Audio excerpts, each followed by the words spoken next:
Hello, ladies and gentlemen. My name is Cadet Second Class Matthew Barta. It's my privilege to welcome you to this 29th Annual National Character and Leadership Symposium speaker session. Our honored guest speakers for this morning are Mr. Miguel Lugo and Mr. Timothy Patterson from Homeboy Industries. Miguel Lugo came to Homeboy Industries in 2014 after serving an 18-year sentence in the California prison system. Originally interested in just tattoo removal, Miguel quickly connected to the Homeboy community and discovered a place where he could ask for help with the larger challenges of reentry. Knowing that he never wanted to return to prison, after successfully completing Homeboy's 18-month training program, Miguel eventually worked his way to the senior staff and is now the community relationship head and head of security. During his years at Homeboy, he has also worked on various issues affecting the Homeboy community and those still incarcerated, including Ban the Box, Proposition 47, and banning the use of pepper spray in youth facilities, as well as telling his own reentry story at speaking engagements. For Miguel, this community activism has been a way to give back and be a voice for those still incarcerated. In 2017, he was released from parole and discharged his California Department of Corrections number. After 15 years of incarceration, Timothy arrived at Homeboy's front doors. He knew he wanted a better life. Doors that he believed to be closed to him were there all along, and he just needed to walk through them. Since arriving, he's been promoted several times over. Tim is now Homeboy Industries' maintenance manager for all of their buildings. He mentors others to see the change and to know that there is hope. I'd now like to cue a short video about Homeboy Industries.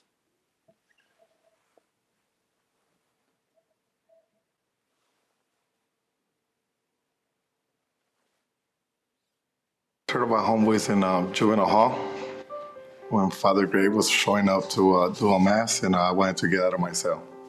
Once I got there, I seen the same guy that jumped me into my gang when I was 9 years old, being an executive at Homeboys, and he offered me a new way of life. A couple of guys told me, just flip it around, dog. Just flip it. And I just did what I always done, but it's in a positive way now. I had so many things that were just hanging over me. I was able to say, no, this is not what I want. Homework works for people because people are tired. People are looking for a new way of life. But a lot of times we don't think it's there. The good thing about Homeboys is you never have to figure things out by yourself. That you always have somebody to go to. Love, support, and most of all, it's like that friendship, because growing up in the streets, you really don't have no friends. And at Homeboys, we try to figure it out together. People always keep saying that the system is broken. The system is doing exactly what it was meant to do. But they take the power away from you, and Homeboys always finds a way to give every individual the power back. And they make me feel that I can do it, I could do it legit, that I could actually become a member of society. I was supposed to die in prison, and I'm out here. So this is the dream.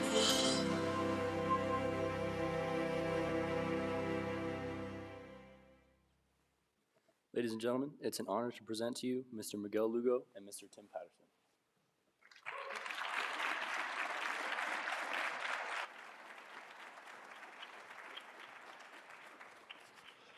Good morning. Good morning, good morning. So it's an honor to be here with you guys. I just want to tell you guys, walking around the base in the last,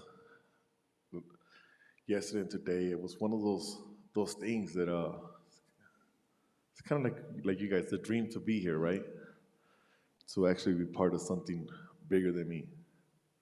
And I just want to share a little bit about my story. So at age 18, I got triple life sentence in prison. And to be honest with you guys, I kind of want to make this a little short today because I want to leave a lot of questions for you guys. I want you guys to go ahead and ask all the questions you guys could ask. Well, at Homeboy Industries, it's a new way of life we find. I always wanted to change my life. I just never knew how. I always knew I wanted to be better because a lot of times I didn't like myself. I didn't like the guy I became in the gang, in prison, as a brother, a son. I wasn't a good guy because I kept feeding into the things that people, I was a follower, to be honest with you guys. I followed people down the wrong path. And there was other people that were misguided, that misguided me. And when I got to Homeboy Industries, the homies told me there's a way to change it. And I got a message in the morning or last night when I got back to my thing, and I'm a player for you guys, and I hope you guys get to understand what we do right there for the homies. So this homie came to Homeboys after losing his job, known gang member in the East LA area, and they took his license away, and he asked me, "How can I get it back? I just want to be a truck driver. I just want to get a future for me and my kids. My little one just got into the hood." And when he told me that, I looked at him and I said, "Whoa, let's go see Father Greg." He's like, "Oh, no, I don't do that." It's the pride that we hold sometimes. He's like, "I don't do that." I said, "All right, then I'll do it for you." I walked to see Father Greg. I told this guy needs a job. But before he needs a job, he needs to find himself. Because that's what we do at home is we're able to find ourselves, who we are. Like today, I'm able to tell you my name is Miguel Lugo, and that's who I am. I no longer go by a nickname. I no longer go by the guy that in the streets everybody wanted me to be, and I started living into that. Today, I say I'm Miguel Lugo. I'm a father. I'm a husband. I'm a taxpayer. And damn, it feels good. It feels good to actually be part of society without looking over your shoulder, without looking, without my mom saying, "Are you gonna make it back home tonight?" Without her thinking I'm gonna get killed or get arrested. And I told my mom about the talk that I did yesterday in the morning, right? And she was like, "I'm proud of you, son." She's like, "Sorry." She's like, "Get it done." She's like, "I always knew you had it in you." And then she started crying and she started telling me about everything that she did wrong. And I told her, "Nah, Mom, you did your best, and I did my worst. But today I could do my best, so my kids could see the best." And I'm gonna let Tim talk a little bit, and then I'm gonna jump back in and let him share some of his story, and I'm gonna share some of mine after this. Go ahead, Tim. Good morning. So I came to Homeboys after serving 15 years off an 18-year sentence. And so I walked through the doors at Homeboys, and I told myself the minute I walked in, I wanted to change my life for the better and not repeat the same steps that I repeated 15 years ago. So I got there, I met Miguel, and we became close friends. We lived 10 minutes away from each other in LA.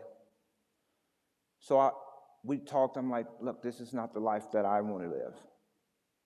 So he was like, "Well, just find a program, just go and we got you."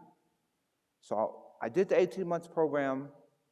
I transferred from the front to the back, became a supervisor for the maintenance department. I say 2 years later, now I run all 6 buildings at Homeboys as a building and ground maintenance. And then I told myself, you know what? Now I want to go back to college. So I'm in my second year of trade tech for plumbing to be certified. So there's opportunities at Homeboys. You just have to open the door and walk through it so that you can get whatever you want out of the program. I met a lot of cadets yesterday and since we've been here. And the same passion you guys have, we have at Homeboys. Friendship, kinship. When you guys walk together, we walk together. You never leave anyone behind. You might find someone that's having bad days. You pick them up. You walk with them. And that's what we do at Homeboys. It's about compassion. The opportunity is there. And I'm just blessed to be here. This is my first time flying. This is my first time speaking at a convention. So I'm just thrilled to be here amongst you guys, ladies and gentlemen, to be here and to be honored. So I'm going to throw it back to you.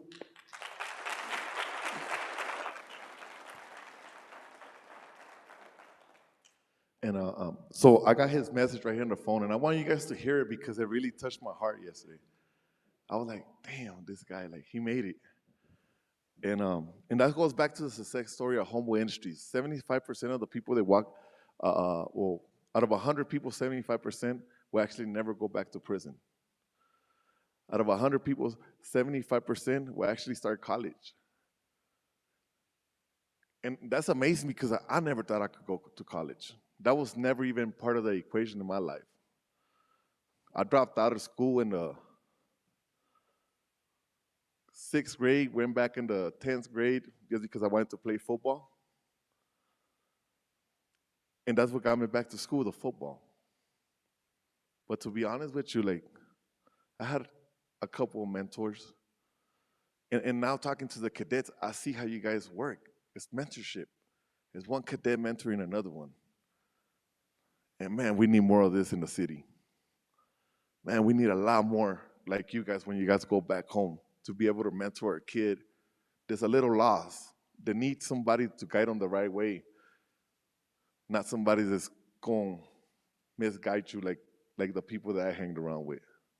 And so this guy got his license back, and I want to share this quick little message. I hope it plays good here. Hey, what's up, fool? Hey, thank you for everything, homie. Much love and respect to you always, fool. Just wanted you to know that that I'm officially a fucking Class C driver again, homie.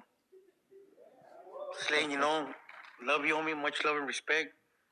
But I needed you to know. Thanks to everything you guys do for me, homie. You know what I mean? Especially you at Homeboys, fool. You fucking always looked out for us, fool. And I'll for always be grateful with you, homie. So a little bit to share a little bit of his story, and so this guy, 2 kids, living in a shelter in Skid Road. I used to take him from Homeboys every day and drop him off. And it used to hurt me to drop him off in Skid Road and to see his 2 kids walking there with him. And when his kid, the youngest one, got into his gang, he didn't know how to react to it. He wanted to hurt everybody in his gang. And I know we use certain words that are probably not appropriate, like he's like dick, this, that. That's the way he talks. He's from East LA, sorry. And he tells me, Dick, my Julian just got into the neighborhood. And he started crying. He's like, I'm gonna hurt these fools, but I'm scared to go back to prison. I told him, I don't wanna go to prison either, dog. I'm done with that. So let's work this out. What is it that you need? He says, I was a truck driver and they took my license away because I was messing up. Different words, but. And I told him, I'll do everything I could to get you back to that. But make me one promise. You're going to get your kids and you're going to pull them out of the hood. Now he lives in Texas, so I guess Texas old home was a little something that this guy would not go over there and commit any crimes, right? That this guy was able to pull his kids out of East LA before they became what we were at one time. And I think that's our mission at Homeboys, us, especially us that were impacted, is to not let somebody else go through the pain that we went through. Not to let somebody else like us to sit in a cell like I did at one time and say, I was playing football. How the hell did I end up in Pelican Bay State Prison with a life sentence? What happened? And then do what we do best, close up and neglect the rest of the world because I was just trying to survive in there. But then when I got a chance to get out and I'm able to help homies like that when they walk in through the doors of Homeboy Industries, it's the biggest gift that anybody could give me. For me, it's seeing the homies that get union jobs, because I'm a union guy. I'm like, dog, you're going into the union, that's the way you're going to get your kids out of the hood. You have to get into something where you get a 401k. And we're starting up late because the gang did not give us a 401k or retirement plan or any of that. So let's get with it. And yeah, we're going to do 16-hour shifts because that's what we're here for. We're here to work. And we're going to get a 401k. And I started putting this thing in his head, right? 401k, homie, come on. You don't want Julian to get killed out here. That's his kid's name, right? And getting this message from me, like, I was in my room and I was like, wow, like, hell yeah. This is it. This is what we work for at Homeboy Industries. We work for the future of the next homie. We work to open those doors that we always thought that was closed. And I brought him in my team because he didn't want to talk to Father Greg. So Father Greg is the founder of Homeboy Industries. He's also a priest. He's also a friend and a mentor. And sometimes he has to be the boss. You know, just like everybody else. Who, like at times he has to be the one that has to step it up and be like, no, we're not going to tolerate that. No. Certain things, Miguel, I let slide. So with this guy, Ricardo Paco, today I get to tell you guys this, that his kid is not going to hurt somebody else. That changing his life, we were able to change a family's life. That changing this man's life, we were able to make sure his kids don't follow the steps of that. And that's why I always ask, I even asked yesterday about the cadets here that are the first generation. For all you guys that are the first generation, thank you. Thank you, because you're the ones that are going to make the difference for the next generation in your family. And for those that came a second generation, make sure you thank your father or your grandfather, whoever was here before you, because they made that possible in your mind. So at Homeboy Industries, one of the things that we like to say is, we got you. And when we say that, we mean it. If it's taking you out of a shelter and putting you into a regular apartment, now we're finally getting into housing. Housing's been a terrible thing in the whole United States that we're having problems with. But little by little, we're getting somewhere. Little by little, in LA, at least in LA, I can talk for LA, we're moving, the pieces are moving little by little. Substance abuse has always been a problem because somebody in pain will always bring pain to others. And that's what we learn at Homeboy Industries, that we could give people jobs, but if they're not ready for the job, if they haven't healed inside, you cannot go get a job and keep the job. So we can get you a perfect job, but if you're not healed and you're not strong here, then you're not ready for the rest of the world, especially with all that trauma. And I was talking to some of you guys as case managers, therapists, and I was like, man, please, if you need them, go see them. Please. For a long time, when I got to Homeboys, I used to think therapy was for white people. And that's the honest truth. I don't mean to be, I used to be like, no, that's not for us. We don't tell nobody nothing that was going on in our lives. I just grew up with the thing of you don't say nothing, and you have to just hold it in, and that's a machismo thing, the thing about holding it in, and you have to deal with your pain. But in the last 6 years, therapy has been great for me. Therapy has changed my life. I've seen what therapy has done for our people and our community. What it does when you get homies into therapy, they're the hardest gang member at Homeboy Industries. And I tell you this because I ran the streets with some of them. And you see them and they're like, no, dog, I don't take Skittles. They're going to try to give me medication. I already know I'm crazy. I'll be like, no. Go to therapy, homie. They don't got medication in therapy. They got a safe place. And I think that's what all of us as human beings that are in pain are looking for. It's a safe place where we could go and we can actually share with somebody else. And when you're sharing, it's not you sharing with your therapist. You're actually hearing yourself. And sometimes you hear the nonsense that you say by yourself in therapy. And please don't make the same mistake I made of saying, that's not for us. It is for you. Any trauma, it's not small trauma. If you could get it out and fix it, why not do it? You guys got all the help here to do it. You guys got all the, man, like I was talking to some of these people here, and they were amazing. So we went and did the jump in the swimming pool, right? Scary as hell. I don't know. Well, you guys know. You guys done this. I went up there and I looked in the tent and I said, oh, God, this is happening. I said, can I go back down to the 5? I did use that voice. I said, sir, can I go back down to the 5, sir? And But the thing I'm telling you this, and it's not about joking or anything about this, is at Homeboy Industries, it's a place to change lives. It's a place where somebody like me that have nowhere to go, that didn't know how to do it, was able to go. It's a place that opened up my eyes to look. We say in the neighborhood, we see biscuit. So we got the blinders and we go straight forward, right? We see biscuit. But at Homeboy Industries, they take the blinders off and tell you, look at the whole world. And look where we're at today. We're here in a military base, in an air base. And like I said yesterday, like probably some of you guys didn't hear my thing, and I was so I got escorted out of a military base before because of my criminal record, with handcuffs. So when they asked me to come over here, I was scared. Yes. How was you scared when you made me fly for the first time? Oh, because I'm more scared of handcuffs than anything else in this world. And that's my honest truth. That I never want to be in handcuffs again. I never want to lose my freedom again.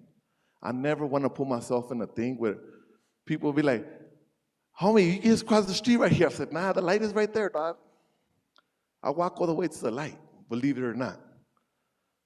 Even if I'm tired. I ain't gonna give you an excuse to give me for jaywalking. You know, it's little things in life that we have to do. And I've seen you guys' honor code here, right? Don't lie. I lived in a lie my whole life. I lived in the lie that I created my whole life. Not until I got out of prison and I went to Homeboy Industries, I was able to stop lying to myself. Or how we say at Homeboy Industries, stop bullshitting and get this shit real, make it work. And Tim and me came into the 18 months program together. I left to go work. After I finished my 18-month program, I got a job. I went from LA to New York and bounced around to different states. Then I came back, and now I'm able to help my community. And I was able to buy a house in the same city that put me away for life. And not so long ago, Father Greg forced me, it's honest truth, he forced me to go and get an award for Homeboy Industries from the DA's office in Long Beach, the same guys that put me away in prison. He's like, son, you have to do it. I said, no, G, I love you, but we got work to do at Homeboys. He says, oh, we do. He called somebody else. He said, whatever Miguel was doing today, you're doing. Now, go. And I walked, and I humanized even the DA. I got to talk to the DA, and he told me, I was just doing my job, Miguel. And I kind of hated this guy for a long time. I thought he took my life. But he did not take my life. I took my life away. By the actions, by the things I did, that's what I did. And this guy just offered me a job like a month ago, the same DA that put me in prison. Ain't that crazy though? The same DA that put me in prison told me, I want to hire you for reentry in the city of Long Beach. And I looked at him and I said, can I do a part-time job with you because I don't want to leave Homeboys? and I gave him something even better. I told him, I'm going to volunteer with you because I still want to stay at Homeboys. Because I don't want to see the kids in my community go through the same pain that I went through. I want to see kids get out of juvenile halls, like they said in my bio, right? So I fought against pepper spray. Pepper spray in the juvenile halls was rapid. Like they will use it. You say something back to the staff that's quick to pepper spray you, right? So I fought against pepper spray because I was pepper sprayed many times as a kid in juvenile hall, as an adult in prison, and it's real painful when you're trying to wash it off and it hits certain parts of your body that shouldn't hit. And it's painful. So I was like, no kid should ever have to go through that. No kid should ever have to go through that type of trauma. So I went out there and I talked to the whole probation department, and they looked at me like if I was crazy. They're like, you will never be able to change some of the things. But I'm here to tell you guys that if something's wrong and you guys see it, you guys can change it, but you have to speak on it. And you have to show your character there. And especially if you live something that was negative and you could turn it around for the next cadet or for the next person, please do it. Because all you're doing is making this country a better place for every single one of you guys and every single one of us. And I'm gonna leave it for questions, so please step up, ask questions, and yes, come in. I know someone has a question. Hi, my name is C4C Meg Courtney. My question is, the prison system has a really big reputation when it comes to like leaving prison and not having opportunities afterwards. How do you think it could be changed currently, and how do you think Homeboys can get the word out about it to other people in the prison system? Go. I asked him, can I answer that? Well, when somebody's incarcerated and somebody's forced to do something, anytime you're forced to do anything, you don't give it 100%. So how can you, in incarceration, I remember when I was in prison and they tried to say about different programs. I took many programs.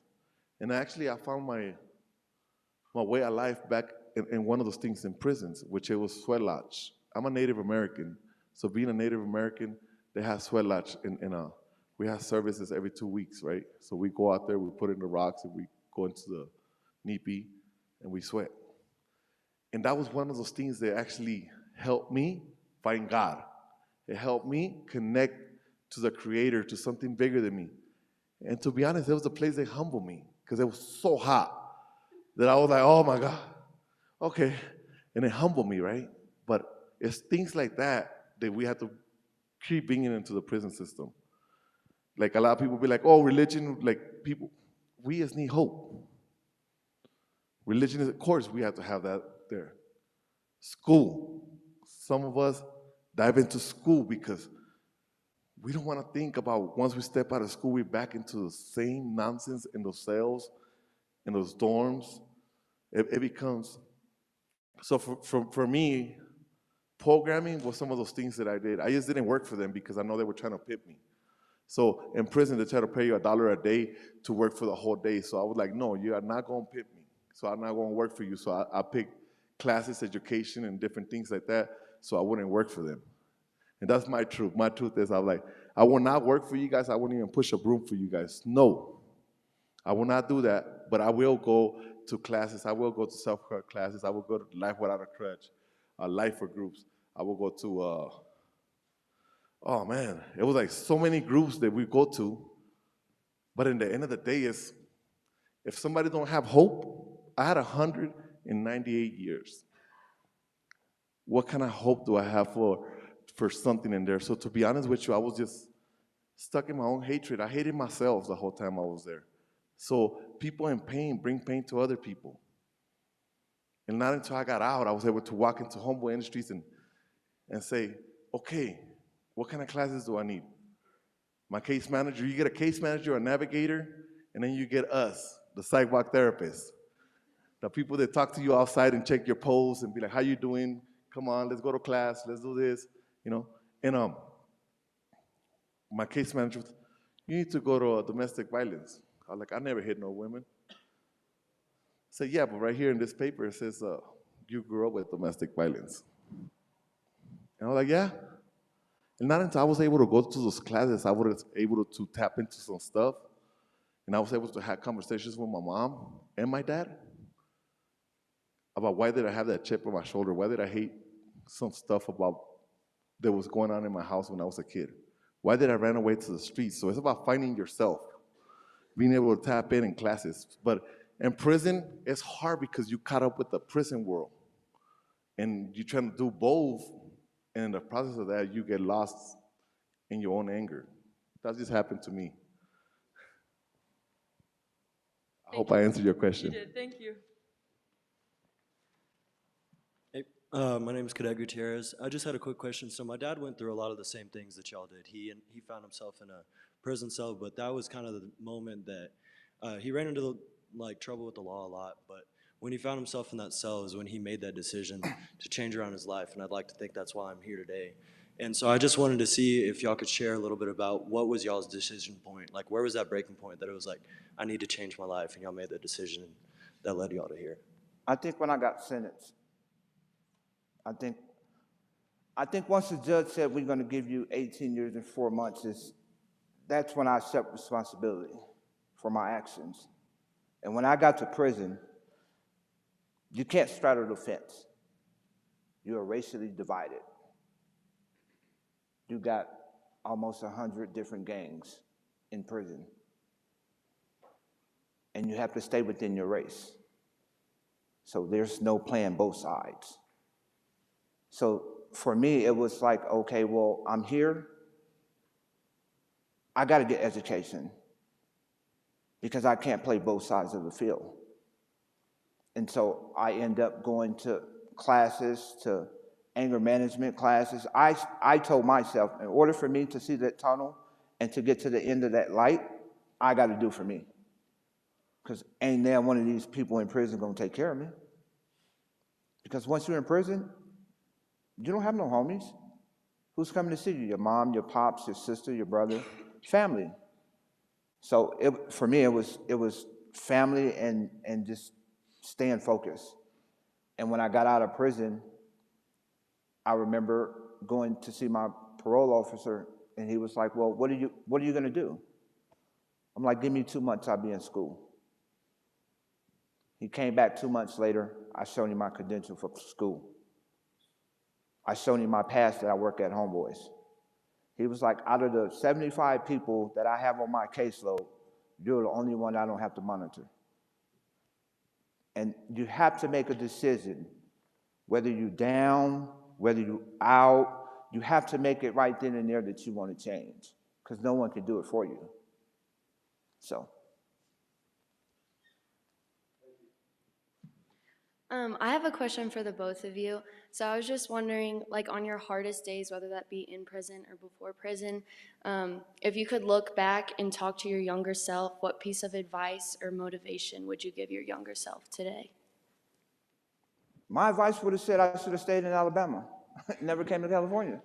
If I would have stayed in Alabama, I'd probably have been somewhere playing football or something. But I seen the images on TV of Hollywood. And so that's why I came to California.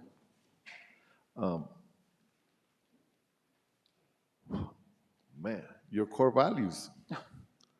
Your guys' core values. If I would have focused on just like telling the young Miguel, don't lie to yourself. Don't lie. Don't steal. Don't cheat. When I walked into you guys' wing, where I guess when somebody gets in trouble, they go and sit there and they do the thing. I'm like, man, I should have been there a long time ago. That's the honest truth. When I walked in there, I know everybody like sees it, and I was like, I went and I actually sat in the chair, and I sat there and I said, man, I should have been here a long time ago. I probably wouldn't. I felt all this pain. I probably wouldn't have been. Probably would have had better opportunities in my life, to be honest with you. And that, like, I got them somewhere in my pocket. I have one of I left them in my sweater in the back. I got you guys' core values in my pocket. I was like, hell yeah. Look at this. It looks like simple words, but they're not. They're life-changing words. And if little Miguel would have heard something like that, and actually would have had a mentor or somebody else that would have walked me through something like that and would have held me accountable, I don't know where I will be at. But I think it's stuff like that that makes a difference. It's going to make a difference in your life for the rest of your life. And it would have made a difference in my life. Hi, my name is Cadet Stein. I just want to say thank you, first off. But my question is, as people come into Homeboy Industries, I'm sure they're like struggling with discouragement, maybe doubt for their future, but they have like this hope or just they want to change their life, and maybe they don't know what their identity is. They're looking for their identity, like you said earlier about like you are Miguel Lugo. So what are the conversations that you're having with those people? How do you reinstall hope in their lives and give them an identity and like give them the tools to do that for themselves? So we got classes all through the week. So we got just like you guys got a whole schedule. We got classes mostly, we got a class for anything that will be mandated by the courts, we got it. From domestic violence to anger management, parenting, I could go on and on. Substance abuse, any kind of substance abuse. Uh, and yeah, homeboys linger around in the front. And our job is to be like, what's up, dog? You want to come in? Father Greg is sitting right there. I could get you in line right now to see him. Really? Yeah, come on. Father Greg would tell him the same thing he told me. Son, you start tomorrow. You have a job. Can you show up here tomorrow at 7:30? Yes, sir. Okay, now they got a job. Now they got hope. When we say hope got an address, that's 130 West Bruno in LA. And we mean it. Because when people show up to the door, we got you. Come in. Oh, my parole officer's stripping. I mean, so a lot of people, we always say our job is to turn off the fires. People come in distress all day. Sometimes we get 500 people a day. There are new people coming in. Sometimes might be a 1,000 people. It depends what's going on in the county jails too. Through the COVID, they released a lot of people. Through COVID, they released a lot of people out of county jails, and they didn't have nowhere to go. When they showed up to Homeboys, our job was to give them hope. Our job was to tell them, you shouldn't go back to jail. Let's get you into a rehab. Let's get you into some kind of housing. Even if we have to work with some other people to get you into some kind of like homeless housing so we can start getting you in the process for Section 8 or anything like that, that's our job, to get you going and to give you hope to be able to know, but as soon as you get there, you have a job. So we hire everybody that nobody else will hire. Oh, I got 3 felonies. That's cool. I got 100 tattoos. That's cool. I really don't care about nothing. That's cool. And that's what we do, because I do selection committee there. So when people are coming in, I'm the one who brings them in, right? And I'll be like, that's cool. But now, you're done? Yeah, okay. Okay. So now, you ready for this? And when you tell them you're ready, they look at you like, I said, now we're going to do this. You need your ID, right? Yes. You got your birth certificate? No, my mom moved like 20 times the whole time I was incarcerated. I was like, okay, so that means we have to go get your new birth certificate. Let's go and buy the new birth certificate. You need a social security card, right? Yes, let's go get it. And that's not never a go get it thing. Let's go get it. Let's go get your birth certificate. Let's go get your social security. Let's get you the basics. Let's get you your ID. Let's get you your let's get you enrolled into either Medi-Cal or any kind of stuff like that so you can have your medical. Let's get the basics. Because a lot of times the homies don't even have the basics. And we get those basics and they just feel free. So that's some of the beginning of Homeboys. The beginning of Homeboys a lot of times is people that were incarcerated, they come out and don't even have an ID. They haven't had an ID in 10, 15 years. Don't know where their birth certificate is at. And sometimes it's hell finding those damn birth certificates, especially if you're not born in California. It's like, oh my God, now we have to call this place, now we have to do this. But that's what we got people. We got a team of people. We got substance abuse people. We got 5 people in substance abuse, 5 house therapists, 40 volunteer therapists, 20 case managers, 20 job workforce developers. We have boom, boom, boom. We got 3 house lawyers. And the house lawyers is just to get you to be able to get your license, to be able to get your. We don't do criminal cases. A lot of people, when I say house lawyers, they be like, oh, they're going to do criminal cases. No, no, no, we don't do criminal cases. We're here for you to change your life. We're here to help you into the other things, expunge your record, be able to get you into the next, for you to get your license so you can be able to drive legit, be able to, if you have your license suspended. So we got, it's a whole group of people. Education is real big at Homeboys. Out of 100 people, like I said, 75% started college at Homeboys, just like Tim did. And they forced me to go to college, to be honest with you. They were like, Miguel, like, what are you trying to get into in the future? I said, I might want to get into substance abuse. There you go. So-and-so is going to be your mentor in there. She's substance abuse. And she's a hard ass. She's an old homegirl that used to be a hardcore gang member that don't give me no slack. You think your guys right here don't give you no slack. This one goes and pulls me out of my house. You know, she tells my wife, I'm sorry, but he thinks he's going to get away from this meeting. We have to go to this meeting today because we have to go and support people in NA meetings and stuff like that. And she goes and pulls me. It's times that I'd be like, I'm done for the week. It's Saturday. Can I just sit at home? Nope. Homeboy Industries works 24 hours a day, 7 days a week, because people are getting out. So the building is open from 7 in the morning to 5 o'clock, but we have somebody on site 24 hours a day. So I hope I answered some of your question. Yes, thank you so much. We have a real quick question from one of the online audience members. They want to know if Homeboy Industries will be expanding to other states or if you're just going to be staying in LA. Are you going to be expanding to other states or are you planning on just staying LA based? Yeah, let me make this real clear. Father Greg is not going nowhere. He's an LA guy. He's going to stay in LA. But what we do have is the Homeboy Global Network, which people from all over the country that are trying to start different foundations and different programs like Homeboy Industries go and always, the best way I could describe it is they walk into the gold mine and they get nuggets. They get nuggets and they're able to take them to anywhere in the United States, right? So it's like, so they want to start a program that has to do something with therapy. So we're like, okay, this is a therapy people. We're going to make sure you walk around with them for the next week. You are part of this thing so you can be able to see how it works. So some people come and they're like, how can we deal with gang members? Like I just had some guys from Chicago not so long ago, they went to homeless and I was like, well, were you a gang member? He's like, yep. I said, you're the best guy for the job. And he looks at me, he's like, what? Like, no, this is not what I'm asking. And I'm like, so what are you asking? He's like, do we need to hire suits? I said, hell no.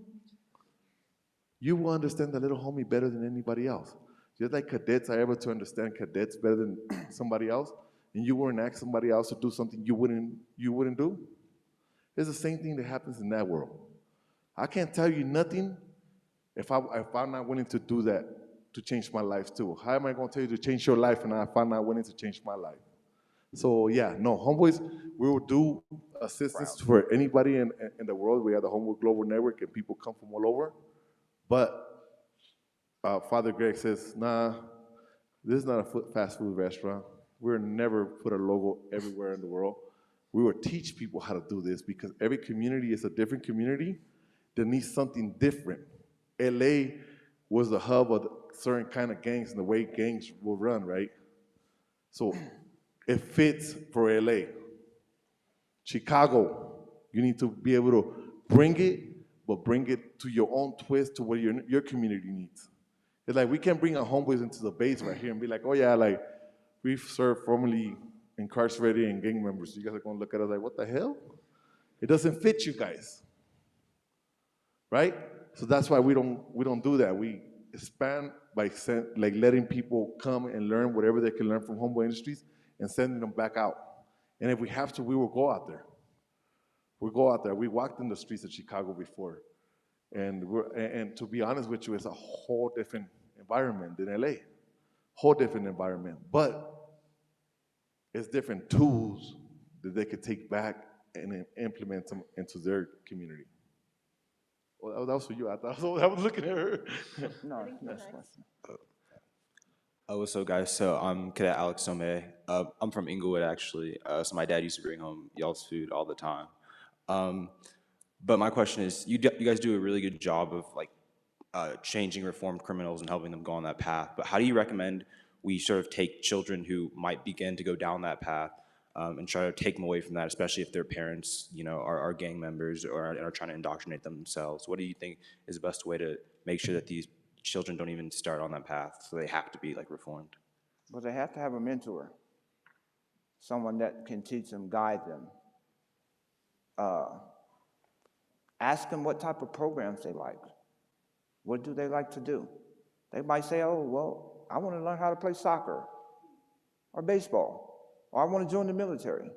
You never know what a kid will say to you because we never ask those questions. So when you ask a child a question, he has no idea. So when you take him out of an environment that's already negative and put him somewhere else, or take him out for ice cream or whatever, you'll get to know a million things about the kid that you would never expect. So it's like having a big sister or a big brother to guide them, to teach them, and to allow them to lead the way.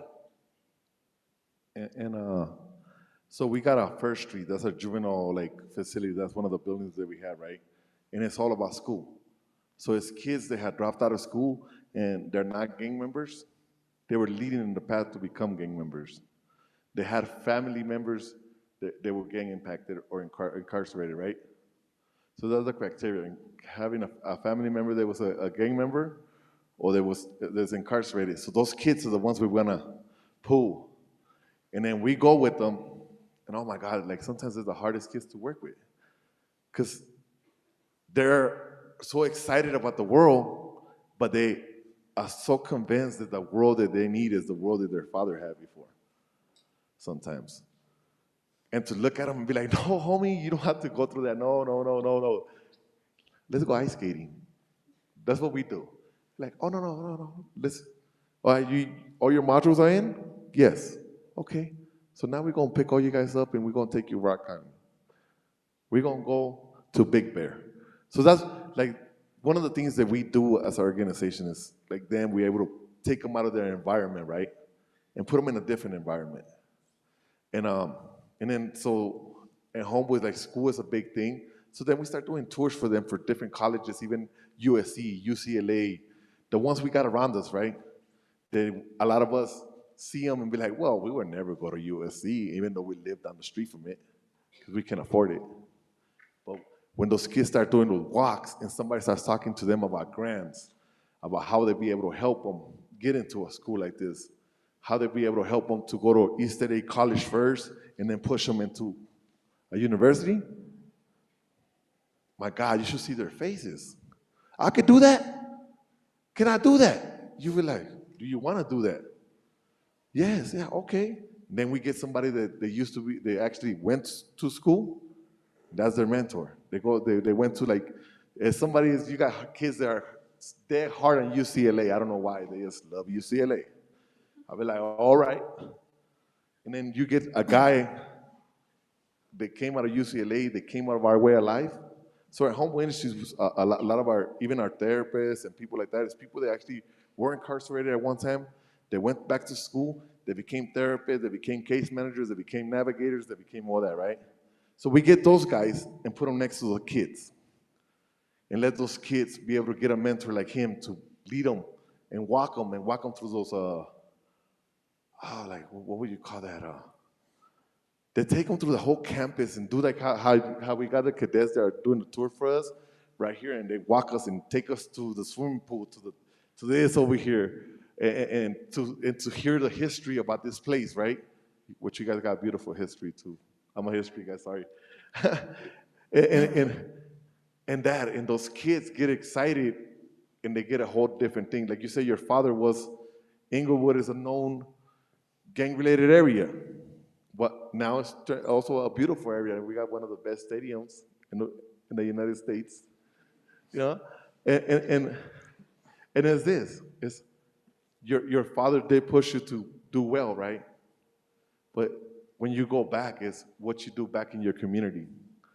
Are you going to pick up one of those kids and say, I'm going to mentor this kid. Let's see where he goes with this.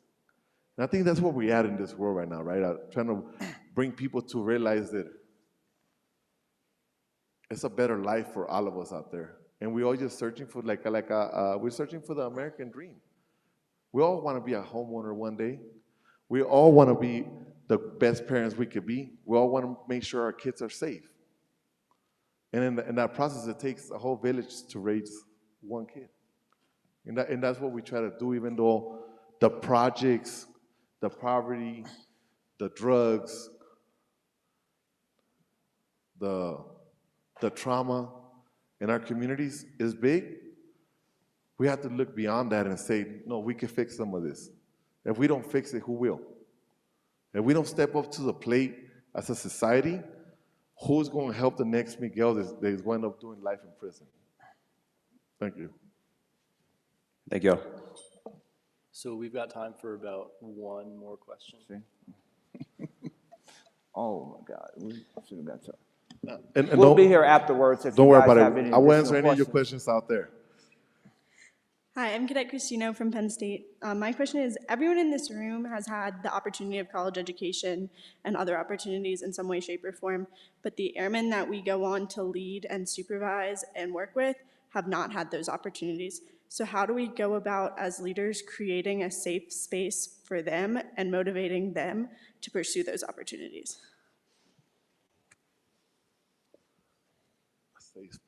So you said the airmen? Yeah, so like we will all go on to be officers in the military, and we'll have airmen below us that haven't necessarily gone to college. Most of them are just enlisted. They're all enlisted. And so how do we, as someone who's had kind of that higher education opportunity, mentor and relate to those below us that may have not had the same opportunities that we have? Oh, wow.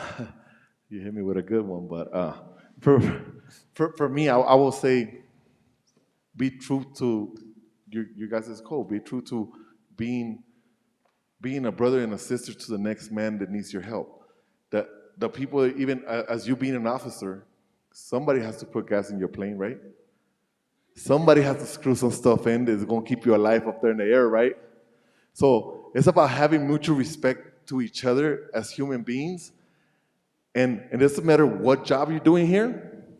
At Homeboy Industries, we all start by cleaning toilets and cleaning windows. And then you move on from there. But that's the humbling, like you have to humble yourself to be able to say, okay, I'm okay by cleaning the toilets. And it's okay for people there, they have different jobs, right? But our jobs is also to be like, okay, how can I help you take some more classes so you could be able to grow? It's always about growing, right? So if you're gonna be an officer and you have lower cadets than you, push them. Don't let them say this is all I want. Push them to say, let's want more. Push them to say, yeah, you were pumping gas, but now you're in this side. So now you know how the other guy in that side felt. You know that job that that guy was doing, if you ever did it, how hard it was to do it. And how hard people were on you, because I know we always hard on each other. And as a freshman, a senior, and all that, sometimes we forget that we were the freshmen. Sometimes we forget that we were the one that didn't feel like we fit in. So always remember that. Remember that when you first came in here, you had some of those feelings. And remember that when you got scared, somebody else lifted you up, right? I'm pretty sure when you got scared, and when you went up to the 10 and you were like, uh-oh, you had somebody next to you that said, you could do it.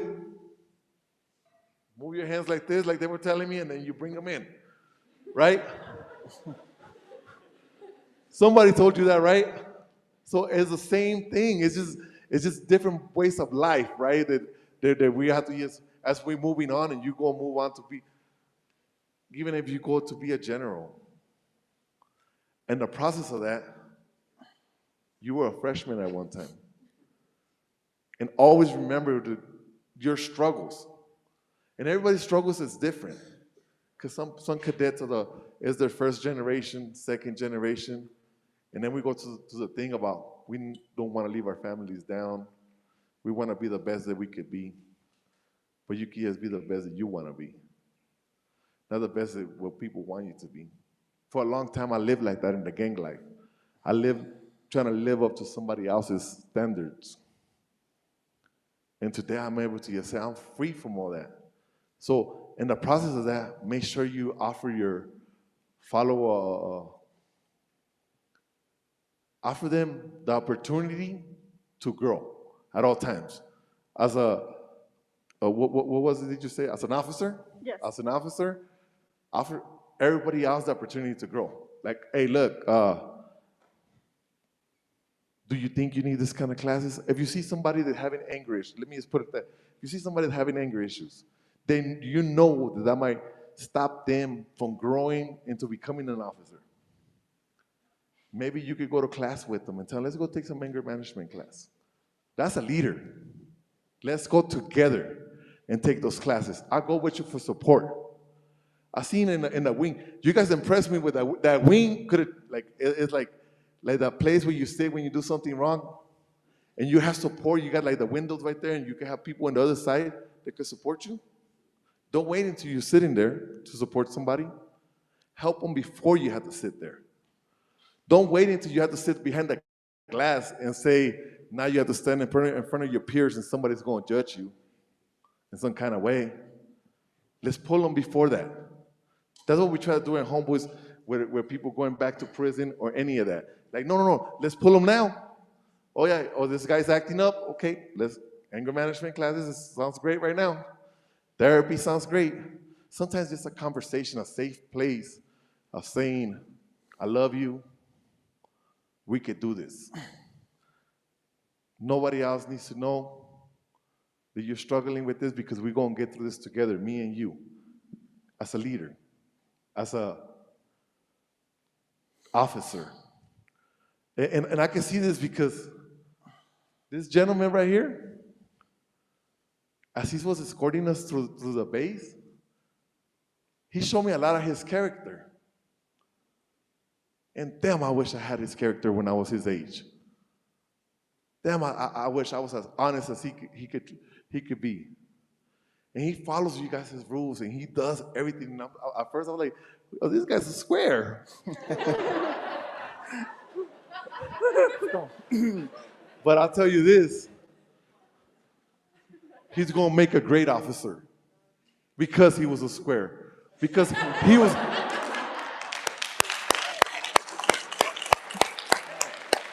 You know, because he's willing to step out of his comfort zone to help somebody else. He's willing to say, brother, what you're doing is wrong. No, don't do that. It's not snitching. I grew up in the life when people say snitches get stitches and all that stuff. No, that is covering your bullshit. Here, somebody else is able to hold you accountable. So let's hold each other accountable, not only in the force here, but in the world. It's like accountability is going to happen right now all over the world. Look what happened yesterday. I went to you guys' chow hall, and I was like, 4,000 people in this chow hall, and I seen it go quiet when the president went on screen. And I was like, oh my God, this just got real for these kids. I honestly thought that I fear for some of you guys. They're going to go out there and do this. I looked and I was like, oh shit, it's happening. Because you guys are the ones that are going to protect somebody like me that couldn't make it to this. You guys are the ones that are protecting my family that's living in Long Beach, that's working, going to school, and trying to become that.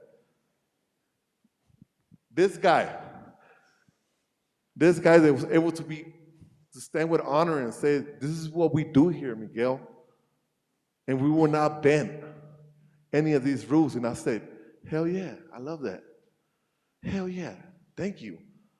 And whoever signed them up, Vega, she was so tired yesterday before she left, put us in the van. She was like this, right? Because we're up since 6 o'clock in the morning to 9 o'clock at night doing it, right? And it's accountability. It's okay to be a square. It's okay. It's okay to be a nerd and to want to learn everything you want and everything you're going to need in the future. It's okay for you to get stuck in the books. And you know why? Because for those like me that didn't do it, later on in the future, I have to come back and do it. I didn't get my GED. I had to come back to Homeboys years later and work on something that I didn't know nothing about. Math was so crazy that I was, oh my God, I will never pass my high school diploma. And they were like, no, yes, we will. I got 4 tutors. And I got this old Jewish guy that I didn't have no connection with. It became one of my good friends. He's my tutor. And to this day, he's still my tutor. He first helped me get my license. And then he did something else. He told me about being accountable. He's like, Miguel, we just had an appointment today at 9 o'clock in the morning. You got here at 9:15. He's like, you know, I volunteered for this. And I was like, oh man. So after that, I was there 15 minutes earlier every time that I had a meeting with him because he's there helping me. And I needed to honor that. This guy right here, like I'm just saying, like I don't mean to go off into some crazy stuff, but it's this. You guys are the future of this country. You guys are the ones that are going to go out there. I was watching the news yesterday and I heard some other people talk and they kind of got lost a little bit in some of this stuff. And I'm just like, wow, like this is real. And you guys are real heroes, even when you go out there as an officer, as somebody that's going to fill up the jets, as somebody that's going to send somebody out, as a counselor, as somebody that's going to be able to deal with somebody's trauma when they come back, as somebody that's going to be able to deal with substance abuse because we try to hide behind alcohol, behind other things, our pain. As somebody that's going to be able to help your fellow Air Force men and women to come back into this and be able to get back. Please, always remember where you came from. You were a freshman. Thank you. And you're going to be a great officer. And thank you, all you guys, for allowing us to be here. Thank you for letting me and Tim come up over here. I don't know how you guys do it. It's hard to breathe. It's cold. And I'm sorry for what's going on in the world. And I really hope if any of you guys go out there, be safe.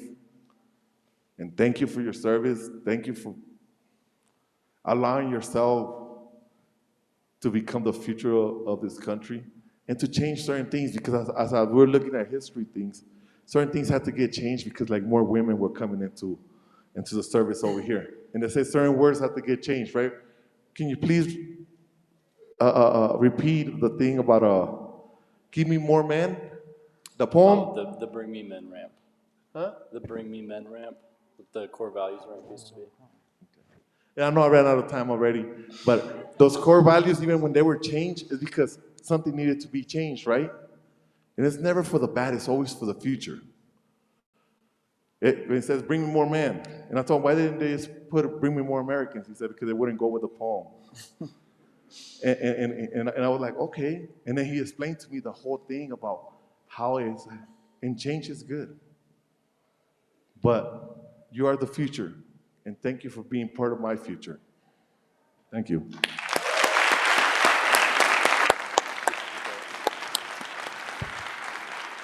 Thank you both for your time. All that stuff was great. On behalf of our 2022 NCLS participants, the Cadet Wing, the faculty, staff of the Air Force Academy, we would like to present you with a small token of our appreciation. You got to spread over this. Come on, man. How are you friends?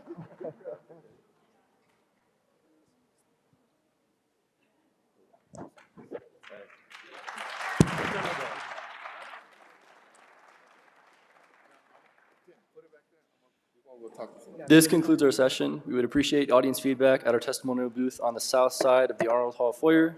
Also, at the end of our NCLS experience, we invite you to take the cumulative survey on the event app or via the link sent in email after NCLS closes. Thank you and have a great day.